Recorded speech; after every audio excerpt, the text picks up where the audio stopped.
Can you just describe what you're feeling in your heart right now? Yeah, it's so hard. It's so hard to describe the feeling of, not playing for so long, or at least what feels like a really long time to me. And then you sit there, you watch games, you wonder, can I do this still? I haven't been out there on the field. That's the human nature of it. You get back out there last week, I'm like, you know what? I'm the man still. I can go do this.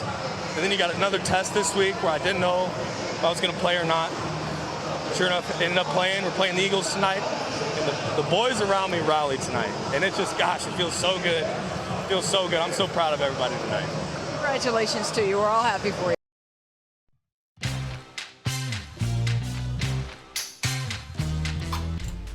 안녕하세요. 투버스터 NFL 팟캐스트입니다. 이번 에피소드는 15주차 리뷰 그리고 16주차 픽입니다. 그럼 시작하겠습니다.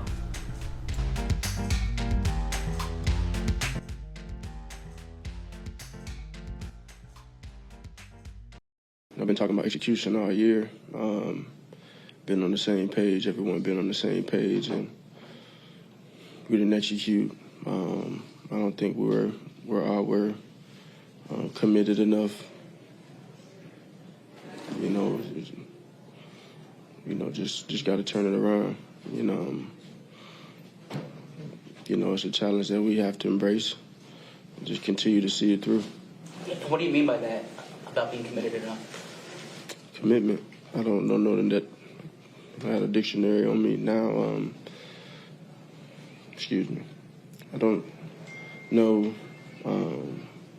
how else to say that. I guess, how are you seeing that present itself? It's just, it's a matter of being on the same page.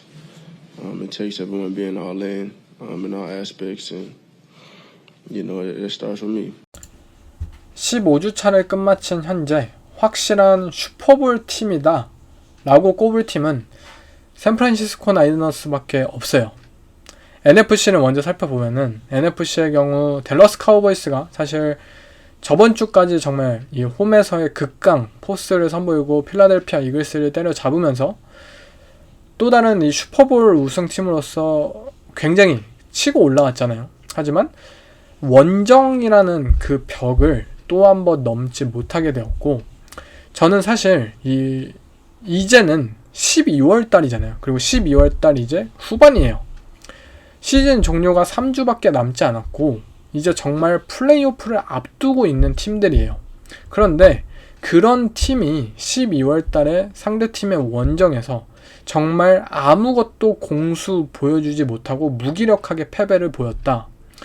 이런 팀을 보고서 이 팀이 한 달 후에 슈퍼볼에 갈 거예요 라고 생각을 할 수가 없는 거죠. 제 개인적으로는 댈러스 카우보이스의 올 시즌 슈퍼볼은 좀 그림이 그려지지 않습니다. 이번 버팔로 빌스와의 경기를 통해서. 그리고 카우보이스도 잘 생각을 해야 되는 게, 이들이 어쨌든 패배를 함으로써 1번 시드 이 나이너스의 벽을 넘지 못할 것이 거의 확정이 되는 상황 속에서 이들이 과연 이 필라델피아 이글스를 꺾고 NFC 이스트 디비전 우승을 거머쥐고 2번 시드나 3번 시드를 먹어서 현재 7번 시드, 6번 시드에 해당하는 LA 램스나 시애틀 시옥스나 이러한 팀들을 상대로 업셋을 안 당할 수 있을까라는 보장이 있나 싶어요. 아마 댈러스 카우보이스의 경우에는 디비전 우승을 포기하고 그냥 5번 시드로 내려가서 4번 시드인 NFC 사우스, 이 템파베이나 뉴올리언스 세인츠, 애틀란타 팔콘스 이러한 팀들과의 이 와일드카드 라운드를 뛰는 것이 더 이상적이지 않나 싶어요. 그리고 빌스와의 경기에서 이 댈러스 카우보이스가 패배했던 가장 결정적인 이유, 물론 디펜스에서도 문제가 있었고 그 부분은 제가 이 유튜브에서 따로 좀 중점적으로 다루긴 했는데요.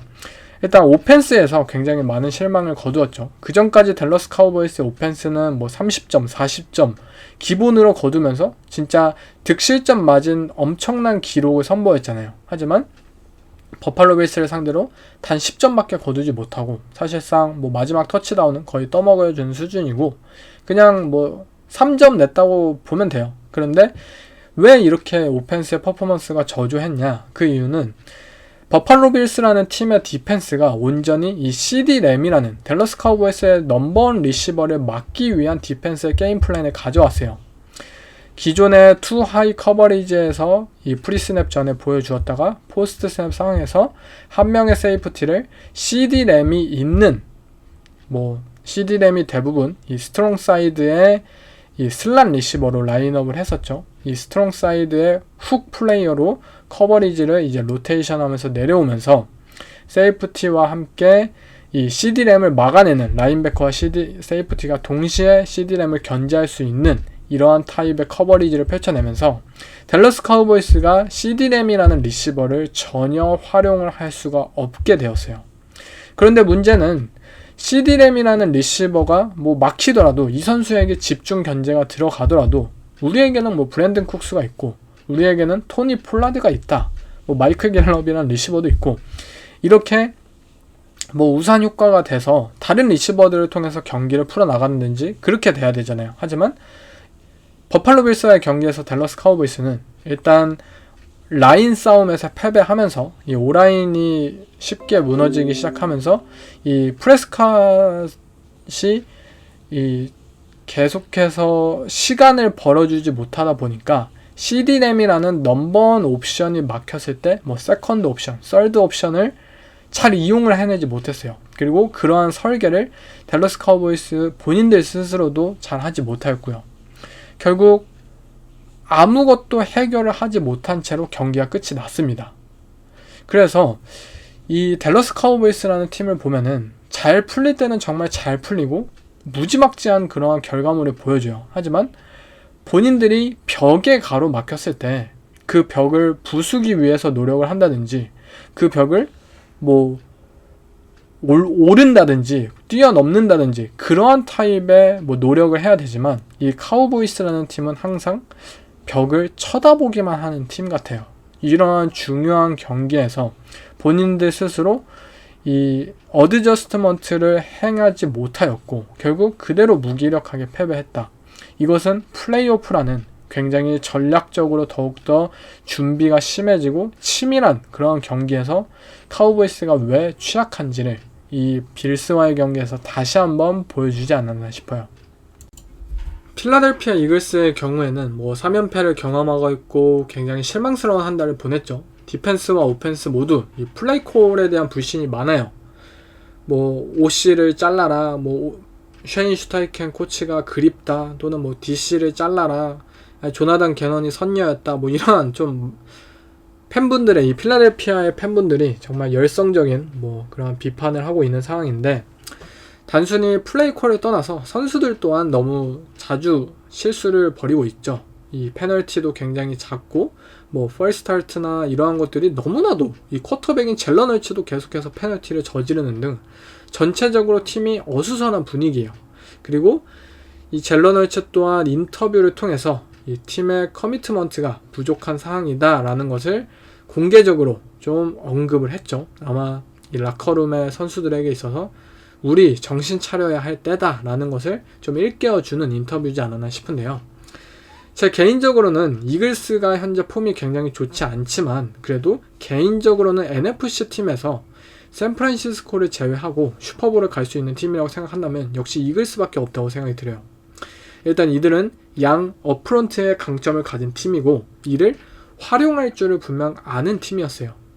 그런데 최근 이들의 모습은 본인들의 이 승리 플랜, 이 장점들을 너무나도 쉽게 빠르게 포기하는 경향을 선보였다고 생각이 들어요. 이 최근 3연패 속에서도 필라델피아 이글스의 오펜스 첫 드라이브는 필드골, 그 다음에 레드존 펌블, 그 다음에 저번 주에는 시애틀 시옥스를 상대로 터치다운을 기록했습니다.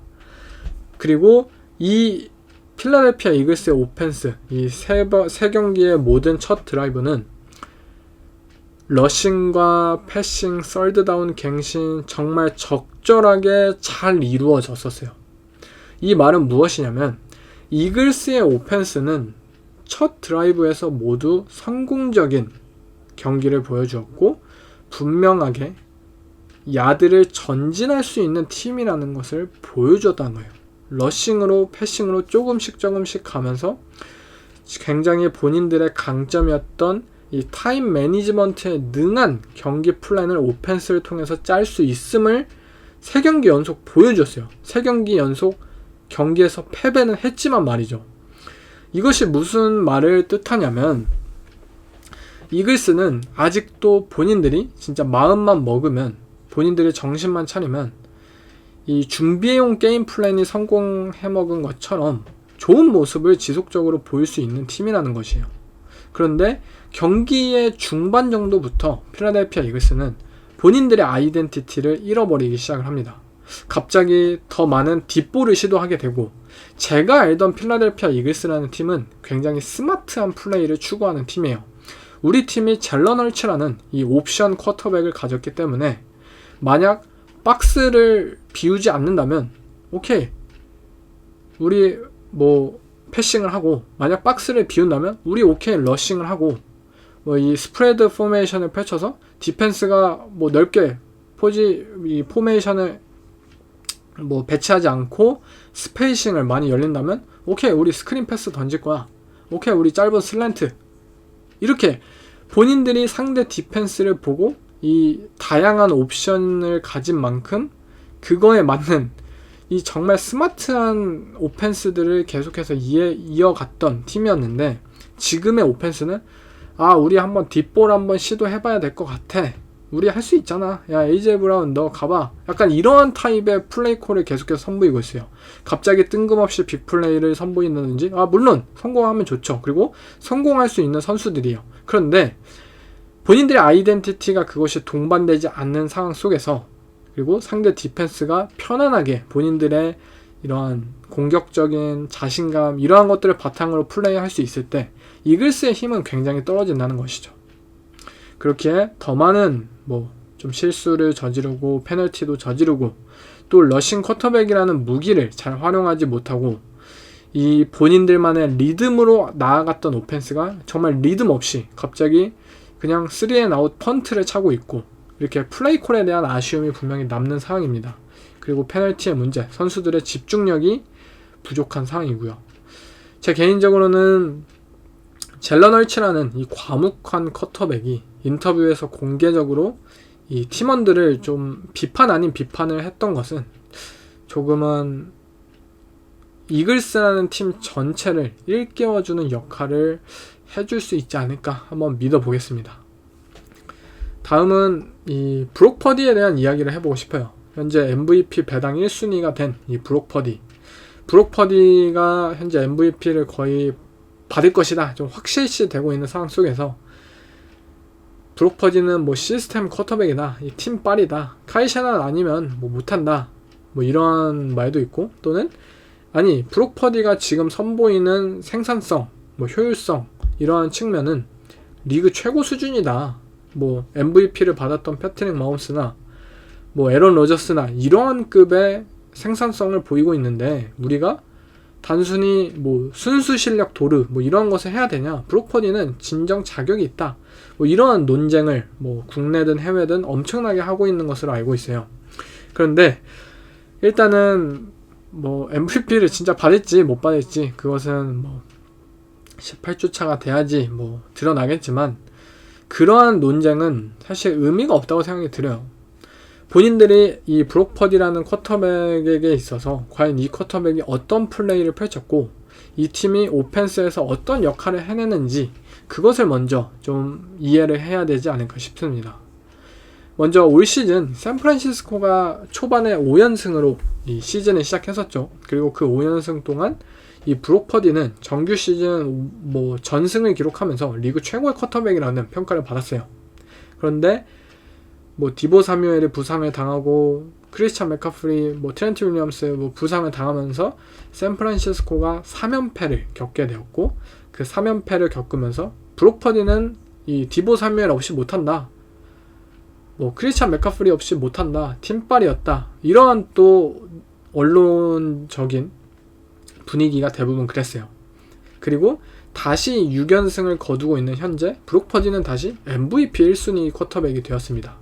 즉 너무 리그나 뭐 미디어나 1위 1비가 너무 심하다는 거예요. 이런 감정 낭비를 할 필요가 없고, 진짜 브록 퍼디가 올 시즌 전체적인 이 시즌에서 과연 어떠한 역할을 하고 있는지 이것을 평가하는 것이 맞다고 보고요. 제 개인적으로는 브록 퍼디는 진짜 좋은 쿼터백이에요. 이 선수가 보여주고 있는 이 생산성과 효율성은 대단한 수준이잖아요. 이것을 사실 부정할 수는 없어요. 그런데 브록 퍼디의 이러한 결과물들이 디보 사뮤엘과 뭐 크리스찬 맥카프리, 조지 키를, 브랜든 아이유 뭐 이러한 선수들 없이는 당연히 결과를 얻어낼 순 없었을 것입니다. 카이 샤나한 감독 없이는 못 얻었을 거예요. 실제로 디보 사뮤엘이 부상을 당했던 이 3연패 기간 동안 브록 퍼디는 뭐 본인도 이 뇌진탕 부상을 당하고 뭐 그런 적이 있었겠죠. 하지만 이 3연패 기간 동안 어쨌든 무기력한 모습을 보여주었어요. 팀의 승리를 좀 반전시킬 수 있는 그런 플레이메이킹 능력을 보여주지 못했습니다. 그리고 우리는 이러한 타입의 쿼터백을 한 명 더 잘 알고 있어요. 그리고 그 선수도 바로 샌프란시스코 나이너스 출신이었고요. 바로 지미 갈라폴로예요. 지미 갈라폴로는 나이너스에서 38승 17패, 무려 승률이 69%를 찍은 주전 쿼터백이었고, 샌프란시스코가 슈퍼볼에 진출했을 때 또는 컨퍼런스 챔피언십에 진출했을 때, 뭐 에런 로저스를 꺾었을 때 모든 사람들은 지미 갈라폴로에게 많은 찬사를 던졌습니다. 그런데 지미 갈라폴로는 결국 이 엘리트 레벨에 있는 쿼터백들과는 극명하게 차이가 있었던 선수였고, 슈퍼볼, 그 마지막 딥볼 패스를 성공시키지 못했던 그러한 한계를 명백히 가지고 있었던 쿼터백이었어요. 그렇기 때문에 카이 샤나한 감독은 우리 팀이 더 나은 팀으로 한 단계 더 도약을 하기 위해서는 지미 갈라폴로와 결별을 해야 된다. 더 높은 업사이드를 가진 트레이 랜스라는 이 루키를 원하기도 했고요.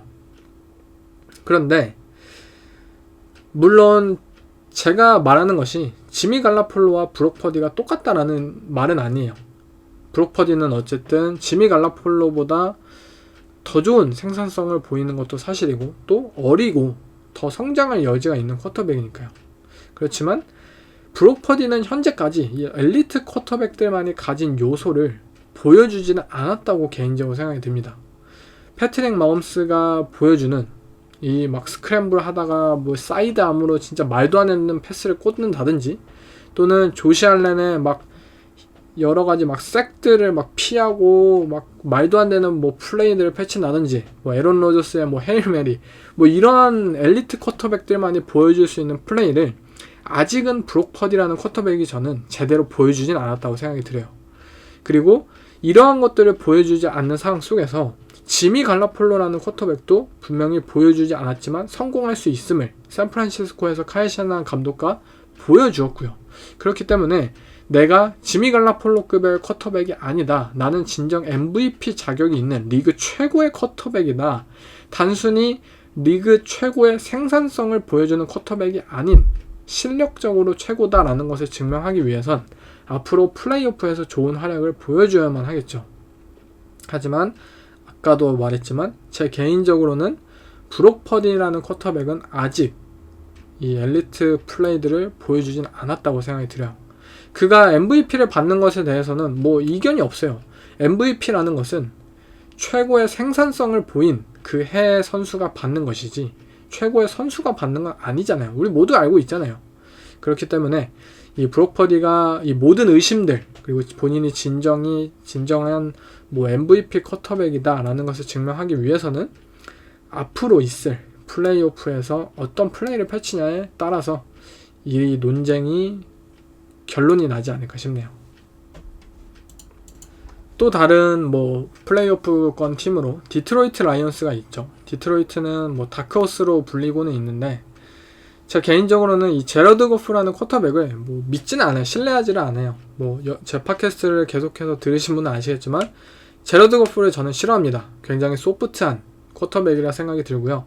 시카고 베어스와의 경기처럼 이 제러드 거프라는 쿼터백은 프레셔에 너무나도 쉽게 무너질 수 있는 쿼터백이에요. 오히려 디트로이트 라이온스의 경우에는 다크호스가 아닌 가장 먼저 떨어질 수도 있는 팀이라고 생각이 들고요.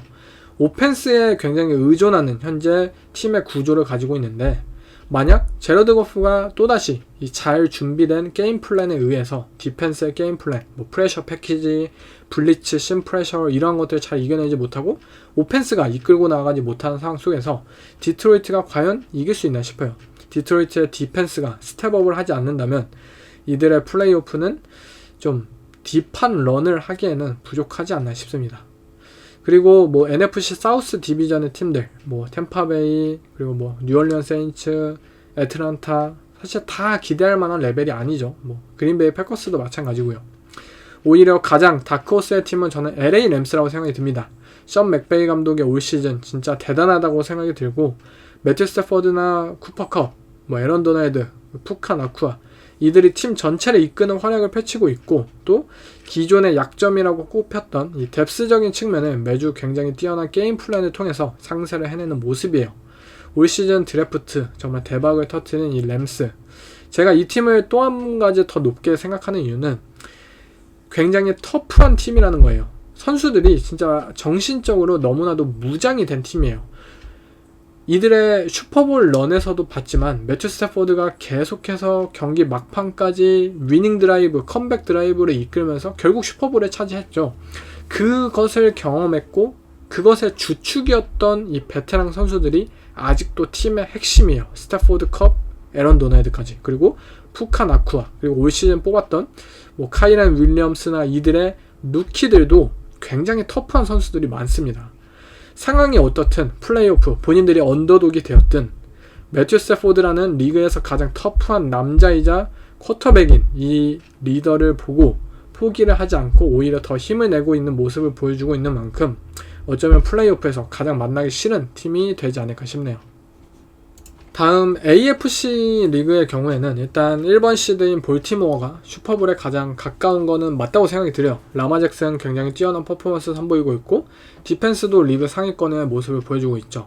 그러나 저번 주 이 라이클리의 패스처럼 볼티모어는 일종의 경기가 좀 본인들에게 운이 많이 따라주는 측면도 있습니다.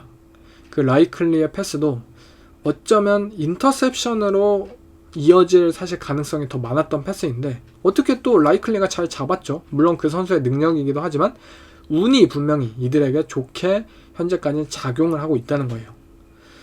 뭐 어쩌다 보니 이겨내시길 경기를 계속해서 보여주고 있고 또 리시버즈, 뭐 OBJ나 뭐 베이트먼이나 뭐 이들이 세퍼레이션을 좀처럼 벌리지 못하고 있어요. 그래서 대부분의 라마 잭슨의 패스가 이 터프 캐치로 이어지고 있고 디펜스 또한 스킴에 의존된 모습을 많이 보이고 있어요. 단순한 폴다운 러쉬에서 아쉬운 모습을 보여주고 있고 대부분의 이 디펜스의 플레이콜이 뭐 심프레셔, 블리츠 이러한 것들로 이어지기 때문에 볼티모어가 결국 라마 잭슨이 좀처럼 뭐 시간도 없고 이럴 때 계속해서 운 좋은 플레이로 빅플레이를 이어갈지 좀 의문이 있고 디펜스 측면에서도 상대 오펜스가 진짜 템포를 활용할 줄 아는 팀이면 본인들이 자랑하는 이 프레셔 패키지를 쉽게 꺼내들지 못하거든요. 이 커뮤니케이션이 디펜스 입장에서 굉장히 좀 시간이 필요한 그런 플레이콜이기 때문에 그런 상황에서는 디펜스도 간단하게 이 4명의 디펜시브 라인에 의존한 채 본인들의 베이스 패키지를 선보여야 돼요. 그런데 이 4맨 러쉬에서 과연 상대를 압박할 수 있을지 좀 애매한 부분이 있는 만큼 볼티모어가 앞으로 어떻게 플레이오프를 풀어갈지 개인적으로도 궁금하네요. 마이애미 돌핀스의 경우 이들이 과연 1월달 이 추운 날씨에서 이 마이애미가 아니에요. 더 이상 뭐 따뜻한 마이애미가 아니라 덥고 따뜻한 마이애미가 아니라 건조하고 추운 이 플레이오프에서의 원정 경기들을 과연 이 팀이 이겨낼 수 있을까? 저는 그림이 그려지지 않습니다. 그리고 투아라는 쿼터백도 압박이 심해지는 순간에 이들의 득점 기대값이 추락하기 때문에 앞으로 플레이오프의 성공은 마이애미는 오펜스가 아닌 디펜스 쪽에 좀 더 달려있다고 생각이 듭니다. 물론 디펜스도 시즌 초보다 진짜 좋아지긴 했어요. 하지만 그렇다고 뭐 클리브랜드 브라운스 뭐 이 정도 급의 팀을 캐리할 만한 레벨은 아니잖아요. 그렇게 이들이 이 공수 밸런스를 과연 1월달 플레이오프 런에서 보여줄 수 있을지 상당히 의문스러운 상황입니다. 캔자스 시티의 경우에는 뭐 디펜딩 챔피언으로서 올 시즌 슈퍼볼 진출 가능성이 가장 높은 팀 중에 하나였지만 최근의 모습은 슈퍼볼은 안 되겠다 올 시즌 이러한 생각입니다. 그 이유는 캔자스 시티라는 팀은 작년에도 뭐 타이리키 킬을 보내고 뭐 주주 스미스 슈스터가 있긴 했지만 좀 더 쏠쏠한 리시버가 있긴 했지만 작년에도 분명 어떻게 이런 리시버진으로 우승을 했지? 패트릭 마홈스 재평가다. 타이리키 킬 없이도 잘하네. 이러한 우승을 차지했어요. 그것이 무엇을 말하냐면 작년 슈퍼볼 이 플레이오프 모든 경기에서 캔자스 시티는 원 포지션 차이로 경기를 모두 아슬아슬하게 승리를 거두었습니다. 그리고 아슬아슬하게 승리를 거두는 과정 속에서 패트릭 마홈스가 매경기 이 위닝 드라이브를 이끌었던 덕분이었고 이들의 리시버진이 잘 잡아주고 그리고 이들의 리시버진이 뭐 페널티를 유발하고 그렇기 때문에 이들이 리시버진이 굉장히 중요하다고 볼 수 있는 거예요. 작년에도 원 포지션 차이로 아슬아슬하게 이겼던 팀이기 때문에 클러치 상황에서 패트릭 마홈스를 믿고 이 리시버진을 믿어야 하는 상황이 분명 캔자스 시티는 올 시즌도 이어질 텐데 문제는 최근 이 캔자스 시티의 클러치 상황에서 리시버들이 팀을 도와주지 않고 팀에 해를 끼치고만 있습니다. 즉 마홈스의 이 슈퍼 클러치 능력이 지금 발휘를 해야지 이기는 팀인데 발휘를 못하게 지금 리시버들이 발목을 붙잡고 있어요. 그렇기 때문에 올 시즌 더욱더 기대할 수가 없는 거죠. 물론 디펜스가 작년보다 낫고 재작년보다 낫고 대화력을 펼치고 이를 기대할 수는 있겠지만 캔자스 시티 칩스라는 팀은 결국 오펜스의 아이덴티티가 굉장히 강한 팀입니다. 오펜스의 빌딩이에요. 이 팀은. 앤디 리드 감독은 디펜스에 의한 런더볼에 의한 게임 매니지먼트, 타임 매니지먼트 능력을 가진 감독이 아니에요. 앤디 리드 감독의 유일한 약점, 바로 타임 매니지먼트죠.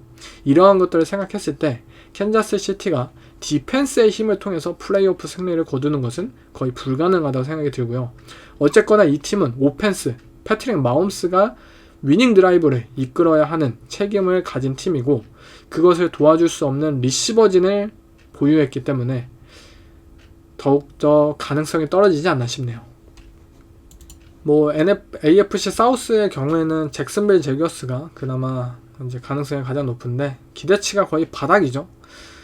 잭슨빌은 매번 얘기를 하지만 높은 잠재력을 가진 것은 사실이에요. 하지만 이 팀도 터프하지 못하기 때문에 그 잠재력을 영원히 뽐내지 못할 팀이기도 합니다. 잭슨빌 제거스는 올 시즌 레드존에서의 공격 효율성이 리그 최하급이에요. 거의 뉴욕 제치에 가까운 수준인데요. 레드존, 이 가장 중요한 필드에서 가장 집중력을 발휘해야 하는 필드에서 잭슨빌 제거스라는 팀은 펌블을 하고 인터셉션을 하고 본인들 스스로가 풀어지는 팀입니다. 덕 피더슨 감독은 플레이 콜러로서는 분명히 뛰어나지만 전체적인 팀을 터프하게 만들 수 있는 방법까지는 모르는 감독이에요. 현재 잭슨빌은 정신적으로 이 슈퍼볼, 플레이오프 부족한 팀이라고 생각이 듭니다. 그 외에 플레이오프 진출 가능성이 높은 것이 현재 인디애나, 신시내티, 클리브랜드, 휴스턴, 어쩌면 피츠버그, 솔직히 기대하지는 않습니다. 이 주전 쿼터백이 없기 때문에 인디애나와 신시내티는 현재 정규 시즌은 분명 대단한 이 런을 보여주고 있지만 플레이오프에서는 좀 힘들다고 생각이 들고요. 클리브랜드 브라운스의 경우에는 이 디펜스의 힘 덕분에 일부 상대에 따라서 업셋을 유발할 수도 있다고 생각이 들지만 이들이 과연 볼티모어 레이브스, 2000년도의 레이븐스, 2002년도의 템파베이 이 쿼터백 없이 우승을 디펜스만으로 할 수 있을지 과연 거기에 근접한 유닛인지에 대해서는 좀 의문입니다. 솔직히 그 정도 수준까지는 아닌 것처럼 보이죠. 휴스턴의 경우에는 CJ 스트라우드의 부상이 뼈아프고 또 스트라우드가 건강하더라도 경험이 너무나도 부족한 팀이라는 것을 여러 경기를 통해서 봤기 때문에 좀 기대를 하기는 쉽지 않을 거라고 생각이 들고요. 피츠버그는 그냥 할 말도 없고요. 또 결국에는 가장 하위 시드 중에 가장 가능성이 높은 다크호스는 버팔로 빌스예요. 물론 버팔로 빌스는 플레이오프 진출을 현재 장담하지 못하는 지금 앞가림도 못하고 있는 상황이긴 한데 만약 플레이오프를 나가기만 한다면 진짜 업셋을 일으킬 수 있는 가장 큰 힘을 가진 팀이라고 생각이 듭니다.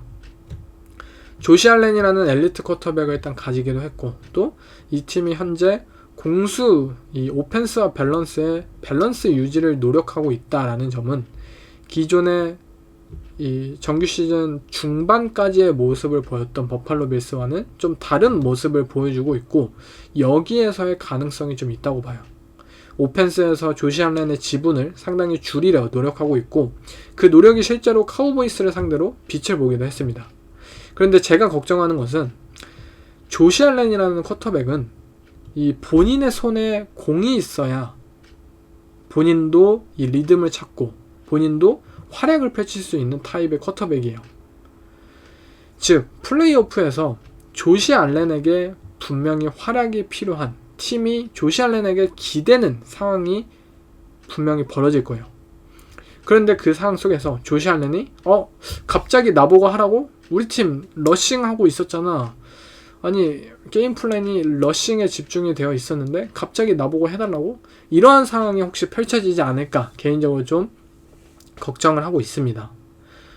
자칫하면은 이 조시 알렌의 짐을 덜어주려고 하는 이들의 의도가 어쩌면 조시 알렌의 컨디션, 리듬 이러한 것들을 오히려 방해할 수 있는 자충수의 역할을 할 수 있지 않을까도 생각이 듭니다. 그의 영향력이 줄어들었을 때 오히려 그에게 높은 퍼포먼스를 기대한다. 이것이 맞는, 공존할 수 있을까라는 좀 아쉬움이 분명히 있습니다. 하지만 어쨌든 언더독일 때 버팔로 빌스 충분히 기대해 볼 수 있는 팀이지 않을까 싶네요. At first, I felt like everybody kind of stayed away, just let him do what he was doing, and then he started bringing Taylor around, and you realized how cool of a person she was, and she is. And so for us, I mean, there was a couple jokes here and there at the beginning, but now it's just, I mean, she's just part of Chiefs Kingdom now, and she's part of the team, and it's cool that she's embraced Brittany, and they've built a friendship as well. And so for me, it's Travis, man, and he's lucky enough to be with a great girl and a great woman. And it's been cool to kind of interact with her and see, because she's top tier at her profession, and see how she drives and she becomes that. Dude, it's really cool to hear about and to see, and now I have a firsthand look at that through Brittany and Travis's eyes, and so it is really cool, and I'm glad that she's the person that she is, and that's why I think her and Travis match so well. 먼저 토요일 경기들이죠. 이제 굉장히 우리 한국 팬분들 입장에서 보기 편한 이 일요일 경기들인데요. 첫 번째 경기는 디비전 라이벌 경기입니다.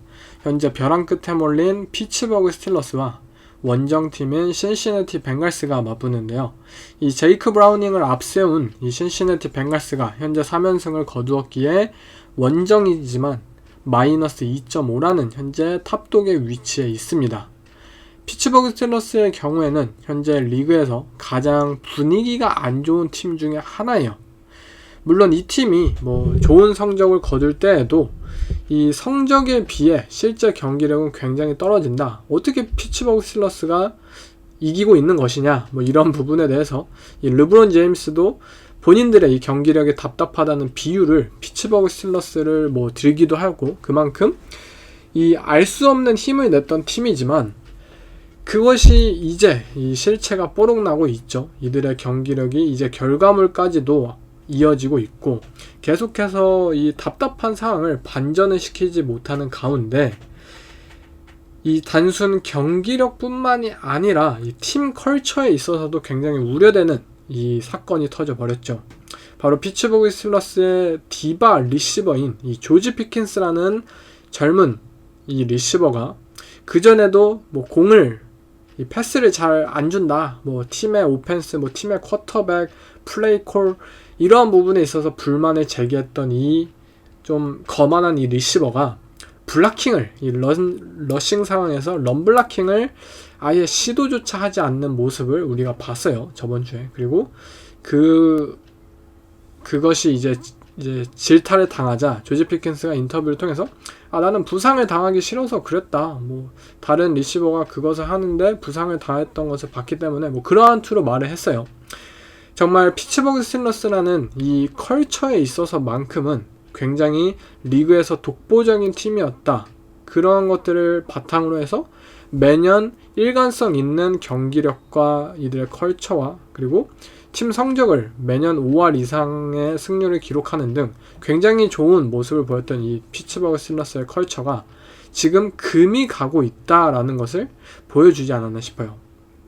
이 조지 피킨스의 어쨌든 발언은 뭐 실제로 부상을 당하든 말든 어쨌든 본인이 뭐 사과를 한 것이 아니라 핑계를 댔잖아요. 그만큼 뭐 아직도 뭐 본인의 잘못 뭐 이러한 것들을 깨닫지는 못한 것 같고요. 또 그의 발언이 결국 이 라커룸에 있어서 전염병처럼 퍼질 것을 예상을 한다면 피츠버그 스틸러스가 단기간에 뭔가 반등을 이뤄내기는 좀 쉽지 않을 것 같다. 무언가 팀에 쇄신이 필요한 상황이지 않나 라고 생각이 듭니다. 뭐 쿼터백의 리더십이 필요한 상황. 하지만 뭐 케니 피켓은 부상을 당해서 지금 경기에 뛰지도 못하는데 그가 어떻게 뭐 리더십을 보여줄 수 있겠습니까? 그리고 실제로 케니 피켓의 경기력도 문제가 많았고요. 또 다른 뭐 젊은 또는 뭐 베테랑 이 리더로서 보여줘야 할 선수들은 거의 다 디펜스 쪽에 몰려있고요. 이 오펜스 쪽에 있어서 피츠버그 스틸러스는 맷 캐나다 이 플레이 콜러까지 이 시즌 중반에 해고를 하면서 오펜스 쪽의 선수들을 좀 제어해줄 만한 이런 역할을 해줄 사람이 부족했다. 결국 이 부분이 시즌 말미까지 안 좋은 결과로 계속해서 사건들로 터지고 있지 않나 싶어요. 반면 신시내티 벵갈스는 뭐 제이크 브라닝 앞세운 이들의 팀이 굉장히 좋은 모습을 보이고 있죠. 잭 테일러 감독이 좀 각성한 모습이고 이들이 뭐 플레이오프 가능성에 대해서 진지하게 논의를 하게끔 만들고 있는데 어쨌든 이들의 넘버원 리시버인 자말 체이스가 이 경기에 뭐 결정할 것으로 보이기 때문에 이러한 부분은 경기력적인 측면에서 좀 뼈아프지 않을까 싶고요. 또 신시내티 벵갈스는 의외로 이 디비전을 상대로 한 이전 4경기에서 모두 이 스프레드 커버에 실패를 했습니다. 디비전 라이벌들에게는 유독 약한 모습을 보이고 있고요. 또한 마이크 텀린 감독이 이 5할 승률을 연속 기록으로 이어가기 위해서는 이 디비전 라이벌 경기만큼은 특히 홈에서 반드시 이겨야 할 위치이지 않나 싶어요. 저는 진짜 피츠버그 스틸러스라는 팀이 현재 진짜 올 때까지 왔다라고 생각이 듭니다. 그런데 제가 아는 피츠버그 스틸러스 지난 뭐 10년, 20년간 이 스틸러스라는 팀은 항상 이런 상황 속에서도 본인들은 건재하다라는 것을, 본인들의 프랜차이즈는 건재하다라는 것을 매번 증명했던 팀이에요. 단순히 뭐 의지만 가지고 있던 그런 팀이 아니라 항상 결과물로 보여주었던 팀이에요. 만약 이번 이 디비전 상대를 통해서 홈 경기에서의 경기에 패배한다면 정말 어쩌면 마이크 텀린 감독의 스틸러스 좀 결별을 해야 될 때라고 생각이 들 수도 있을 것 같아요. 그렇기 때문에 이 경기는 반드시 이겨야 함을 이 스틸러스가 깨닫고 조금은 다른 모습을 보여주지 않을까 기대를 해봅니다. 제 픽은 스틸러스 플러스 2.5입니다.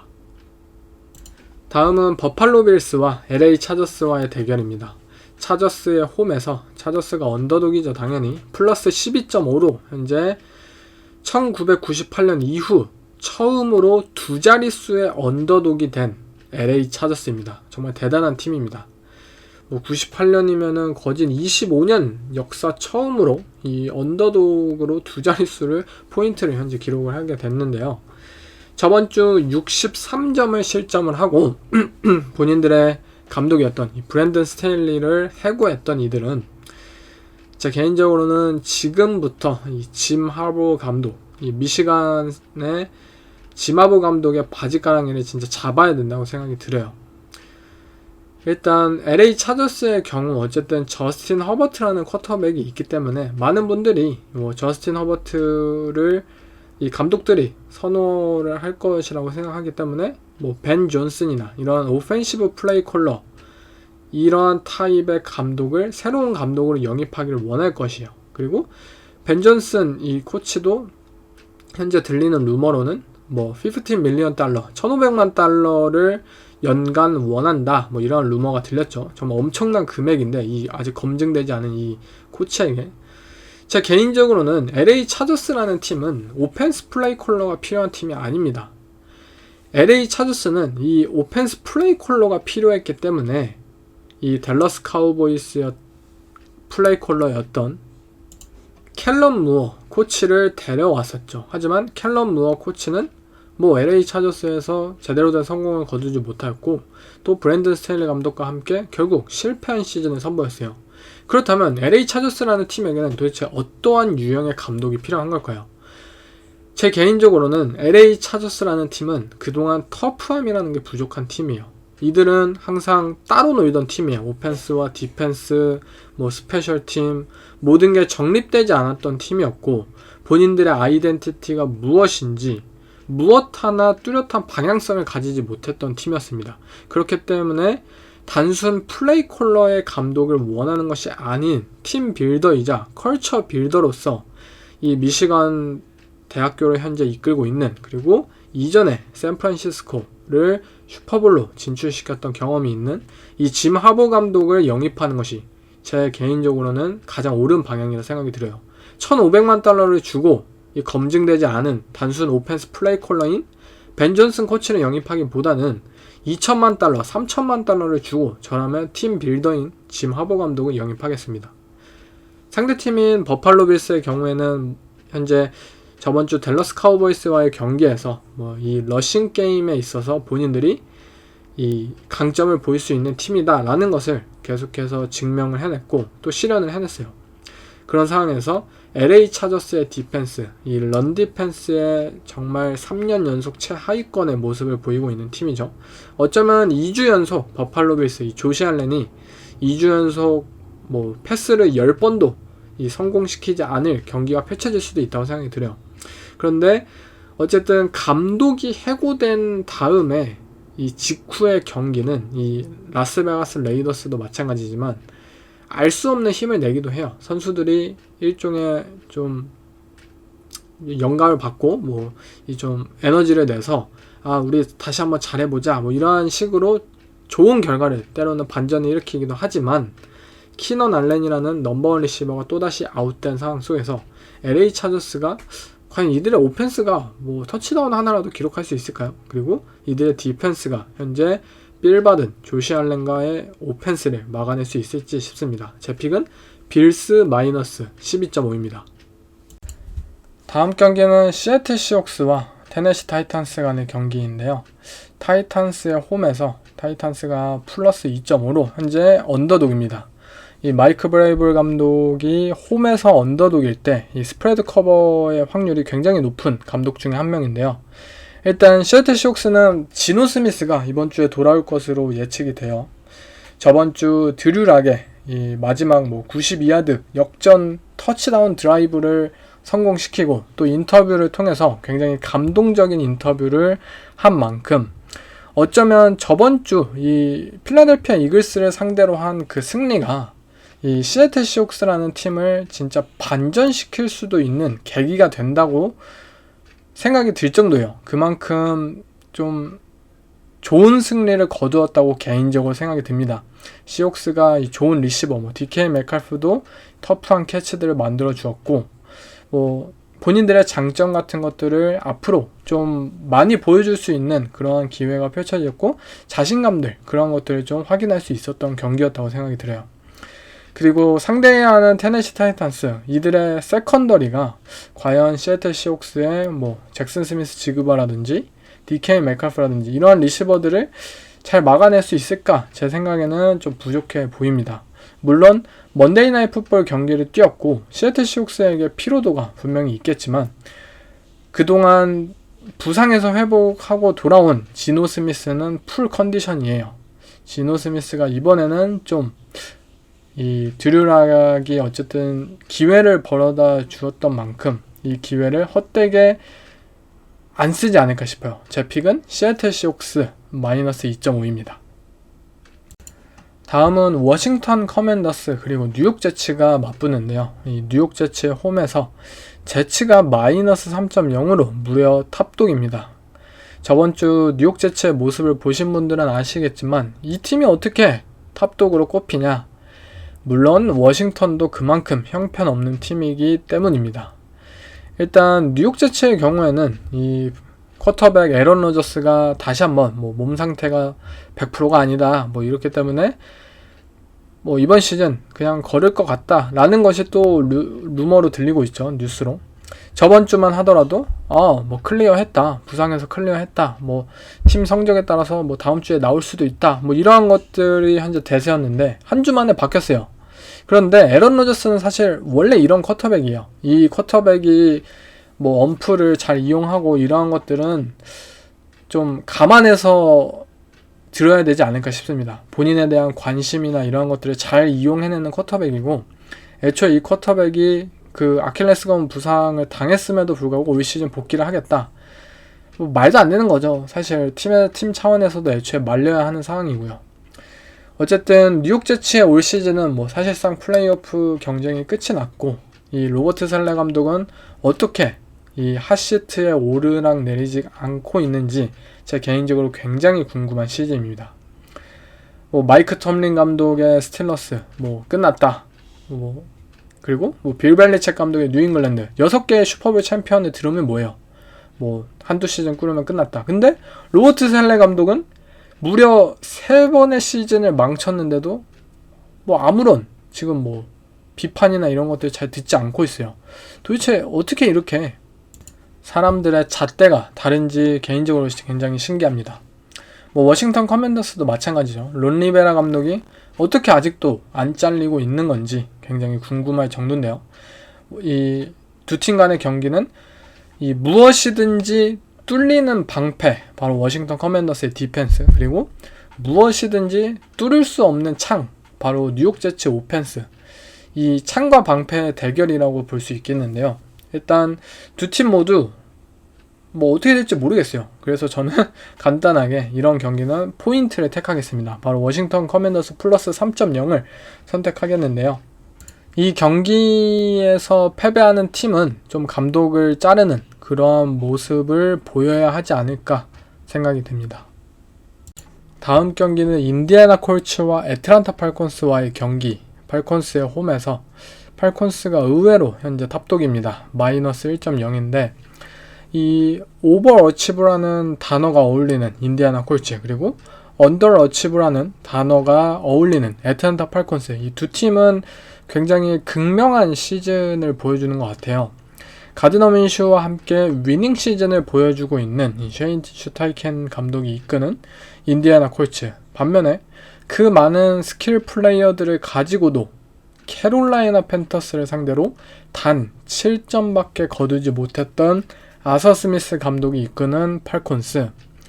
물론 애틀란타 팔콘스의 홈이고, 그리고 인디애나 콜츠라는 팀이 어디로 튈지 모르는 팀이기 때문에 어쨌든 가드너 민슈라는 쿼터백이 기복이 있고, 이 선수가 이끄는 이 팀 자체에 대해서 아직도 의심을 하는 사람들이 많잖아요. 그렇기 때문에 팔콘스가 탑독으로 꼽힌 것 같은데요. 지금까지 보여준 이 두 팀의 경기력 자체는 인디애나 콜츠의 경기력이 훨씬 좋다는 것을 부정할 수가 없어요.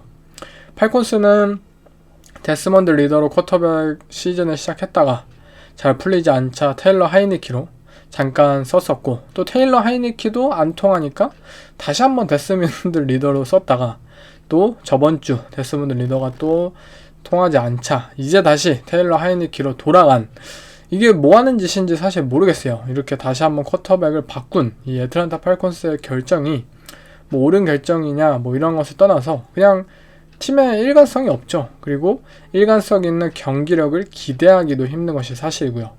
제 픽은 뭐 가진 자원으로만 보면 당연히 팔콘스가 이겨야 된다고 생각을 했고, 그것은 저번 주에도 생각을 했습니다. 저저번 주에도 생각을 했고, 하지만 팔콘스가 계속해서 믿음을 주지 못하고 있고, 반면에 콜츠는 그래도 경쟁력 있는 모습을 나름대로 계속해서 보여주고 있습니다.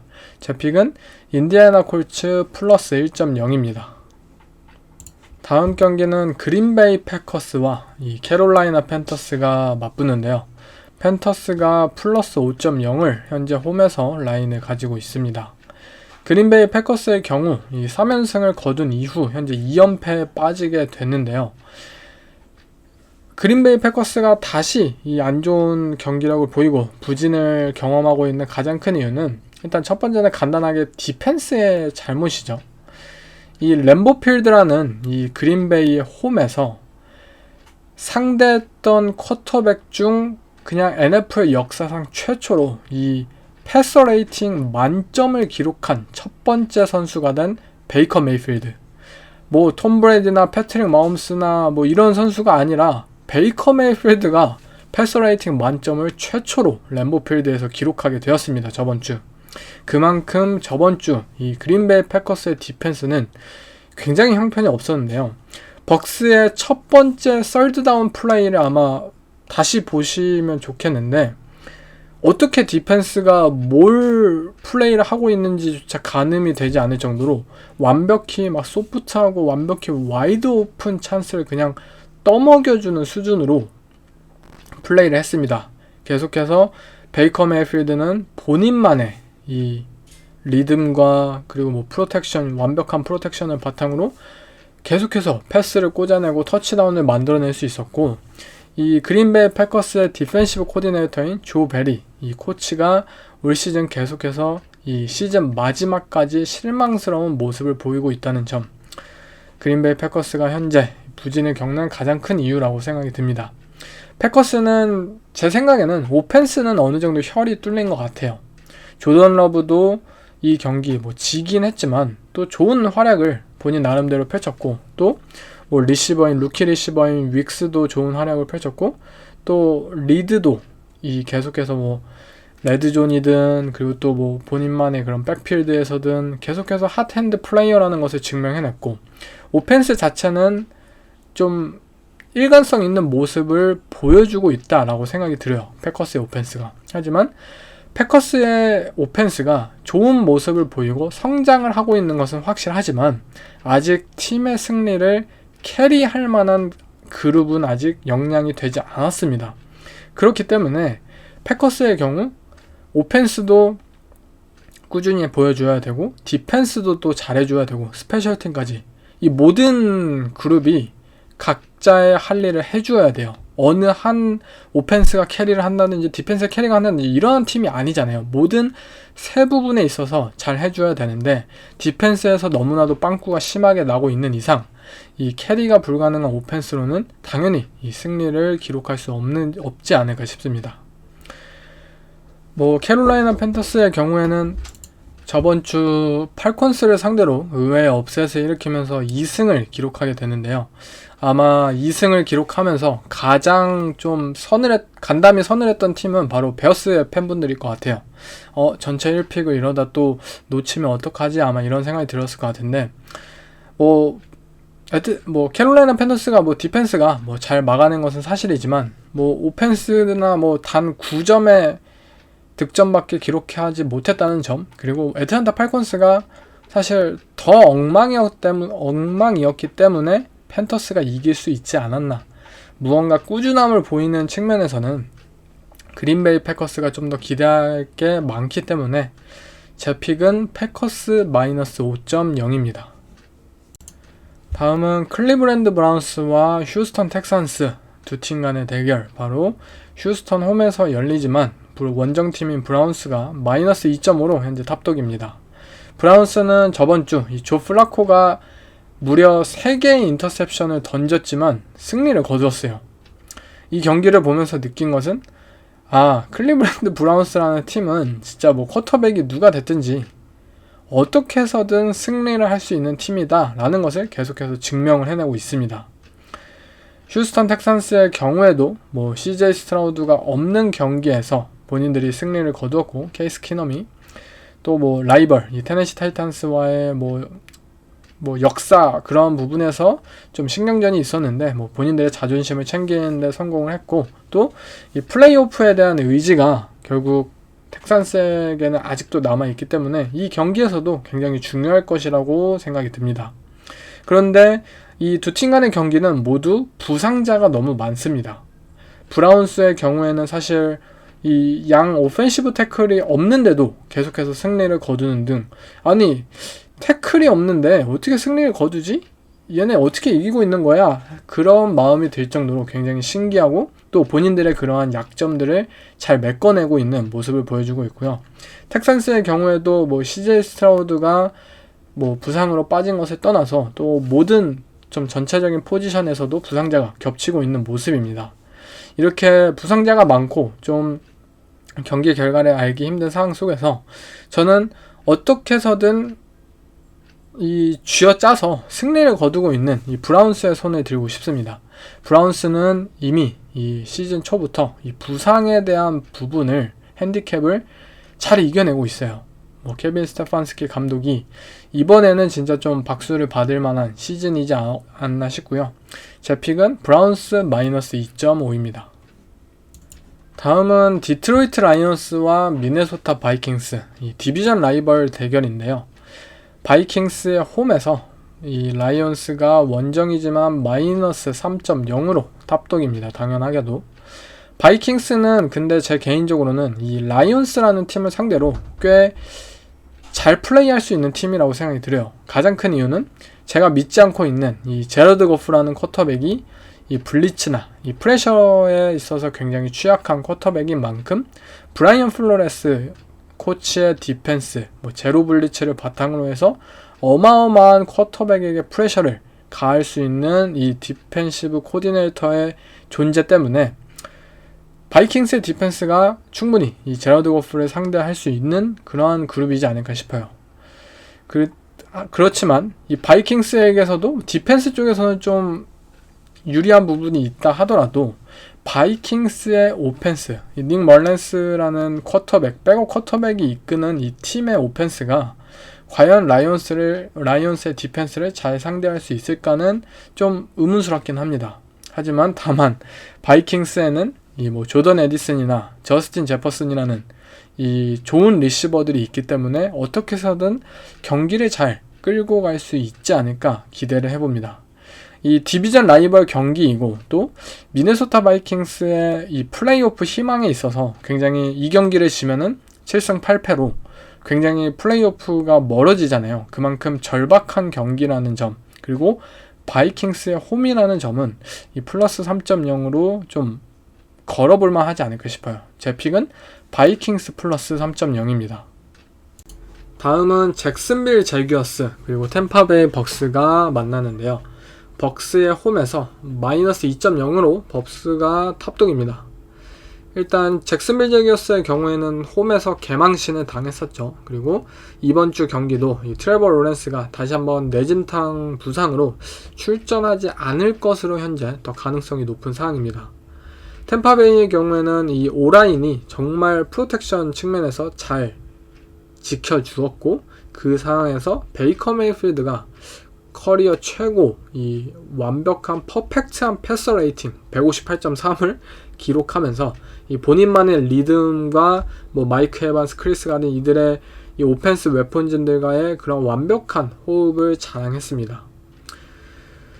어쨌든 패커스의 디펜스가 저번 주 정말 경악한 수준의 이 플레이 콜링을 선보였기 때문에 그보다는 잭슨빌 제규어스의 디펜스가 좀 더 나은 모습을 보일 것이라고 생각이 들지만 어쨌든 트레버 로렌스가 만약 경기에 빠진다면 이 현재 엉성한 모습을 보이고 있는 잭슨빌 제규어스가 과연 또 다른 라이벌 팀인 이 템파베이 벅스를 잡아낼 수 있을지 굉장히 의문입니다. 제 픽은 벅스 마이너스 2.0입니다.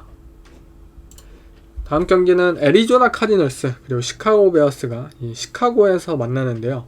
베어스가 마이너스 4.0으로 지금 시카고 베어스는 이 저스틴 필즈가 이 커리어에서 처음으로 3점차 이상의 핸디캡이 걸리게 된 첫 번째 경기입니다. 그만큼 엄청난 이 베어스가 평가를 받고 있는데 그만큼 카디널스가 떨어지는 팀이라고 평가를 받고 있는 거죠. 그리고 카디널스는 이 평가에 대해서 본인들이 진짜 곰곰이 생각을 해봐야 됩니다. 카일러 머레이라는 쿼터백이 부상으로 회복을 했고 이 카일러 머레이를 시즌 중에 이들은 드래프트 픽 상관없이 우리는 머레이가 프랜차이즈 쿼터백인 것을 원한다 라는 의도로 카일러 머레이를 선발 쿼터백으로 올렸어요. 그런데 카일러 머레이는 매 경기 인터셉션을 던지고 턴오버를 만들어내고 경기를 승리로 이끌지 못하고 있습니다. 물론 애리조나 카디널스라는 팀은 많은 방면에서 부족한 팀이에요. 단순히 쿼터백인 카일러 머레이가 잘한다고 해서 팀이 이길 수 있는 팀이 아니잖아요. 카일러 머레이를 뒷받침할 수도 없는 팀이고 사정이 좋진 않아요. 그런데 만약 본인들이 이번 시즌 이 높은 드래프트 픽을 받는 성적을 기록을 해서 앞으로 뭐 리빌딩에 있어서의 그런 박차를 가할 수 있는 순간 속에서 본인들의 쿼터백이 카일러 머레이라는 것을 정말 확신하느냐는 좀 다른 문제라고 생각이 들어요. 만약 카일러 머레이라는 쿼터백을 통해서 승리를 거둘 수 있지 못함을 지금 확인하고 있는데 어떻게 리빌딩 과정, 내년, 내후년을 바라보는 과정 속에서 본인의 쿼터백이, 프랜차이즈 쿼터백이 카일러 머레이라는 것을 확신할 수 있냐 이거죠. 뭐 카일러 머레이가 장기 계약을 했고 뭐 데드캣도 엄청 많고 뭐 트레이드를 하기도 쉽지 않기 때문에 단순히 이러한 의도로 본인들이 이 쿼터백을 기용을 해야 된다면 굉장히 슬프지 않을까 싶네요. 경기는 저는 이 저스틴 필즈가 이 커리어 첫 3점차 이상의 스프레드를 커버할 것을 신뢰하진 않습니다. 제 픽은 애리조나 플러스 4.0입니다. 다음 경기는 댈러스 카우보이스 그리고 마이애미 돌핀스와의 경기인데요. 굉장히 중요한 경기입니다. 마이애미의 홈에서 마이애미가 마이너스 1.0으로 현재 탑독으로 분류가 되어 있는데 이 경기는 두 팀의 현재 이미지를 바꿔낼 수 있는 본인들의 약점을 극복해낼 수 있음을 보여줄 수 있는 경기예요. 댈러스 카우보이스의 경우에는 이 원정 경기에서의 실망스러움, 저번 주에 뭐 버팔로 빌스에게 정말 탈탈 털렸죠. 이 원정에서의 모습을 이 마이애미라는 홈에서 극복해낼 수 있는 그런 경기이고, 마이애미 돌핀스의 경우에는 강약 약강, 이 5할 승률 이상의 팀을 상대로 매번 패배를 했던 본인들의 이 약팀 이미지를 깨트릴 수 있는 경기입니다. 어느 한 팀은 본인들이 가지고 있는 그 약자의 이미지를 깨트릴 수 있는 굉장히 중요한 경기예요. 앞으로 플레이오프를 앞두고 이 경기를 통해서 본인들이 정말 이러한 벽들을 넘어서지 못하고 계속 이 극복해내지 못하는 모습을 보이며 플레이오프를 시작하는 것과 본인들이 이 넘지 못할 것이라고 평가되었던 벽을 깨트리면서 플레이오프를 맞이하는 것은 굉장히 다른 의미를 가지고 있어요. 그렇기 때문에 중요한데요. 먼저 마이애미 돌핀스의 경우 이 타이리크 힐, 리그 최고의 리시버가 아직 부상에 시달리고 있고 이 출전 유무가 확실치 않은 상황 속에서 만약 힐이 경기에 나올 수만 있다면 저는 돌핀스 쪽이 좀 더 유리하지 않을까 싶어요. 일단 카우보이스의 디펜스, 패스러쉬를 무력화할 수 있는 무기들을 돌핀스는 분명히 가졌고, 또 댈러스 카우보이스가 이 라인베커적인 측면에서 좀 단점을 저번 주에 선보였던 만큼 마이애미 돌핀스는 이 미들 오브 더 필드를 잘 공략할 수 있는 오펜스로서 이 라인베커들을 중점적으로 공략을 해낸다면 투아의 패싱 게임도 순조롭게 전진을 할 수 있을 거라고 생각이 들어요. 카우보이스의 오펜스의 경우 뭐 좋은 팀이죠. 뭐 덱 프레스캅과 CD 램 다 좋아요. 그렇지만 이 빌스의 디펜스를 상대로 너무나도 쉽게 이 CD 램을 차단하면은 오펜스의 동력이 굉장히 급격히 떨어진다라는 것을 노출한 상황이고, 마이애미 돌핀스의 디펜시브 코디네이터인 빅 판지오 코치도 이 버팔로 빌스 타입의 디펜스를 매주 선보이는 코치예요. 그렇기 때문에 카우보이스 스스로 본인들이 많은 준비를 해오지 않는다면 이 돌핀스의 디펜스에게 굉장히 어쩌면 손쉬운 경기가 펼쳐질 수도 있다고 생각이 듭니다. 그리고 저번 주의 모습만으로는 돌핀스는 타이리크 힐 없이 뉴욕 제츠를 셧아웃 게임을 했어요. 그리고 이 댈러스 카우보이스는 굉장히 아쉬운 경기를 펼쳤고요. 그리고 디펜스가 급속히 나아지는 상황 속에서 이 카우보이스의 오펜스가 또 한번 주춤한 모습을 보이지 않을까 싶네요. 제 픽은 마이애미 돌핀스 마이너스 1.0입니다. 다음 경기는 뉴잉글랜드 페이트리어츠 그리고 덴버 브론코스와의 경기인데요. 바로 썬데이 나잇 풋볼 경기입니다. 이번 주 썬데이 나잇 풋볼은 뭐 굉장히 기대가 되질 않죠. 뭐 연휴이긴 하지만 걸으실 분들은 충분히 걸러도 되는 이 가족들과 나가서 노는 게 더 나은 경기이지 않을까 싶은데요. 브론코스의 홈에서 마이너스 7.0으로 덴버가 엄청난 포인트를 앞서고 있습니다. 일단 뉴잉글랜드 페이트리어츠가 언더독이어도, 그리고 덴버 브론코스가 탑독이어도 이 각 팀의 스프레드 커버 승률은 굉장히 떨어져요. 그러니까 두 팀 모두 언더독이어도 기대가 안 되고 두 팀 모두 탑독이어도 기대가 안 되는 상황이에요. 그렇지만 덴버 브론커스가 과연 이 뉴잉글랜드 페이트리어츠를 상대로 이 프라임 타임 경기에서 크리스마스 이 경기에서 승리를 거둘 수 있을지 터치다운 하나로 굉장히 의문입니다. 제 픽은 패츠 플러스 7.0입니다. 네, 다음은 이제 트리플 헤더 먼데이 나잇 풋볼 경기까지 이 월요일에 무려 3경기가 펼쳐지는데요. 첫 번째 경기는 라스베가스 레이더스와 캔자스시티 칩스, 이 디비전 라이벌 대결은 칩스의 홈에서 마이너스 10.0입니다. 칩스가. 근데 제 생각에는 지금 당장의 캔자스시티 칩스가 디비전 라이벌을 상대로 무려 10점을 커버를 해낼 수 있을까? 저는 레이더스 플러스 10.0으로 가겠습니다. 다음 경기는 뉴욕 자이언츠와 그리고 필라델피아 이글스가 이글스의 홈에서 이글스가 마이너스 12.0으로 이 뉴욕 자이언츠를 불러오는데요. 일단 토미 드비로의 매직이 끝난 이 뉴욕 자이언츠와 그리고 원정 경기에서 아쉬운 모습을 보이고 이제 홈으로 돌아오는 이 필라델피아 이글스인데요. 일단 필라델피아 이글스는 실망스러운 모습을 보인 것은 사실이에요. 하지만 아까 이 픽을 하기 전에 이 노트에서 언급을 드렸듯이 저는 이글스는 이 좀 본인들 스스로 좀 정비를 하고 이 플레이 콜링적인 부분에 있어서 많은 고민을 한다면 그래도 올라올 수 있는 탤런트를 가진 팀이라고는 생각이 들어요. 그리고 이 디비전 라이벌을 상대로 홈에서 만약 뉴욕 자이언츠를 제물로 삼아서 본인들의 경기력을 좀 끌어올릴 수 있는 경기를 펼칠 수만 있다면 앞으로 플레이오프에서 좀 더 기대할 수 있지 않을까 싶어요. 제 픽은 이글스 마이너스 12.0입니다. 어쨌든 뉴욕 자이언츠도 토미 드비로라는 이 본인들이 아끼는 이탈리안 보이 쿼터백이 이 센세이셔널한 모습이 주춤한 상황이고 또 필라델피아 이글스의 홈이기에 좀 일방적인 경기를 기대해봅니다. 다음은 미리 보는 이 슈퍼볼 경기 그리고 먼데이 나잇 풋볼 경기인데요. 바로 볼티모어 레이븐스와 샌프란시스코 나이너스가 이 샌프란시스코의 홈에서 마이너스 5.0으로 나이너스가 어마어마하게 현재 가장 압도적인 슈퍼볼 우승팀으로 꼽히고 있는 만큼 좋은 엄청 많은 스프레드를 가지고 있습니다. 일단 볼티모어 레이븐스는 AFC의 1번 시드이자 AFC의 슈퍼볼 페이보릿이죠. 샌프란시스코도 NFC의 1번 시드이자 슈퍼볼 페이보릿인 팀입니다. 그리고 이처럼 슈퍼볼 각 리그의 슈퍼볼 페이보릿인 팀들이 맞붙은 적은 2020년 지금으로부터 3년 전 15주차 캔자스시티와 뉴올리언 세인츠가 격돌한 이후 최초예요. 그 당시에는 캔자스시티가 패트릭 마홈스를 앞세우면서 가까스로 승리를 거두긴 했었죠.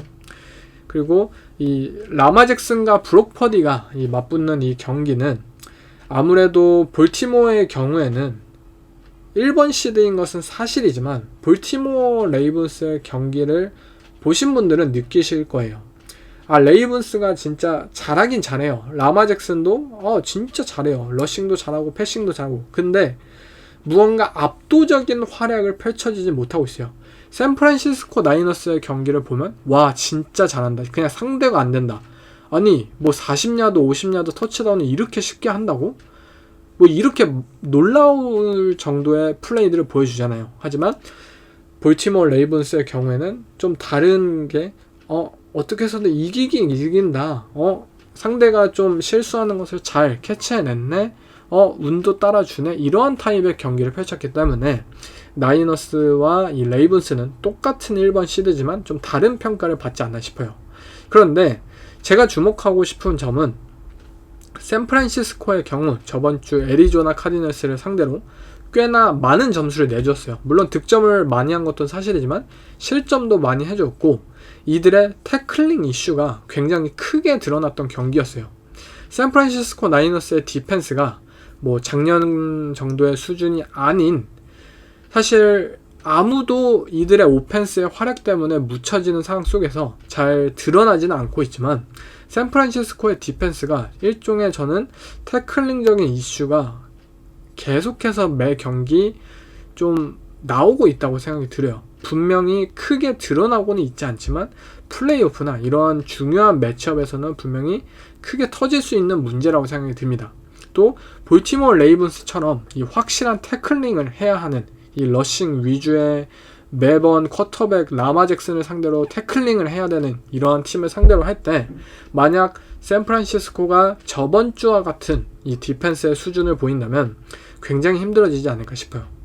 그리고 라마 잭슨이라는 쿼터백은 언더독일 때 굉장히 강한 선수입니다. 올 시즌 NFC 팀들을 상대로 전승을 보여주고도 있고요.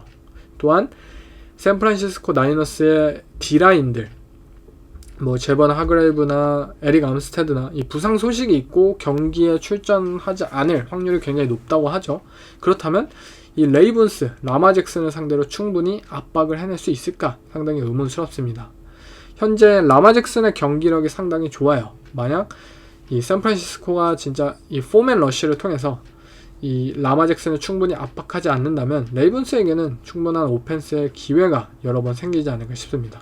물론 나이너스의 오펜스도 현재 대단한 페이스를 자랑하고 있고 레이븐스의 디펜스가 충분히 막아내기엔 어렵다고 생각이 들어요. 브록 퍼디가 MVP 1번 시드처럼 현재 퍼포먼스가 멈추지 않고 계속해서 만점짜리 패스들을 꽂아내고 있는 만큼 이들이 가진 샌프란시스코 디보 사뮤엘, 조지 킬을 이들의 터프함은 또 레이븐스가 상대했던 이 디트로이트와 시애틀 또 다른 NFC 팀들과는 분명히 다른 수준이에요. 그렇지만 이 샌프란시스코 그리고 브록 퍼디라는 쿼터백은 항상 이 카일 샤나한이 주문하는 이 팀의 오펜스 이 미들 오브 더 필드를 샷건 포메이션에서 공략하는 이것이 중요한 이 브록 퍼디에게 있어서 로쿠안 스미스 그리고 카일 해밀턴 이 볼티모어 레이븐스는 이 미들 오브 더 필드를 정말 단단하게 잠글 수 있는 라인베커와 세이프티가 있습니다. 2선이든 3선이든. 그렇기 때문에 저는 좀 상성적인 측면에서 이 레이븐스에게 이 5점짜리 스프레드는 충분히 걸어볼 만하지 않나 싶어요.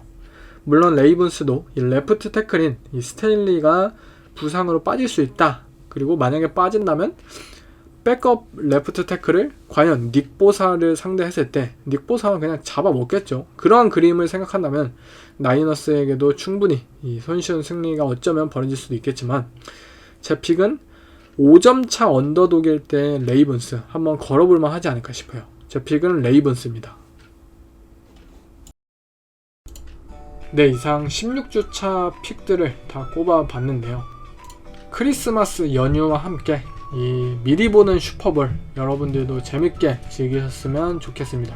네, 이번 에피소드는 여기서 마치겠습니다. 감사합니다. Losers assemble in little groups and complain about the coaches and the players in other little groups. But winners assemble as a team, as a team, as a team, as a team.